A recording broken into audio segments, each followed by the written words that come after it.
खतरनाक नि हात्ती आम्मा होइन हात्ती खतरनाक हात्ती बदमास हो तर खानुको लागि कि अब त्यो चामलको चाहिँ गन्दा पाएको छ उसले क्या त्यो चामलको गन्दा पाएकोले चाहिँ मैले अब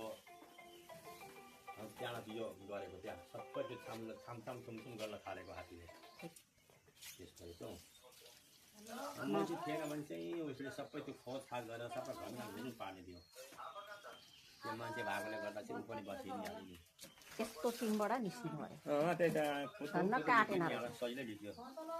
अझ यो त कोही त काठी मारेको थियो सोचेँ कि गएर त कस्तो इमर्जेन्सी पर्छ भने आफै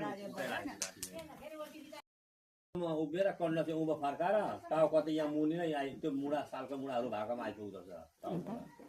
अनि सुन त यहाँ त आरामले सबै भ्याउँदो रहेछ नि अन्त यस्तोबाट मान्छे भएको त केही नकाटेको पनि खै काटेर हो यहाँबाट त्यो यहाँ यो यसले गरेर फुच्दै निस्किहाल्नु पर्छ माथि गएर अब हामी यहाँ निस्के पनि हात्ती गइन्छ होला बाटैबाट गइहाल्यो उसले चाहिँ मान्छे सन्छे छैन मान्छे रहेनछ भन्ने जस्तो सोचेर यो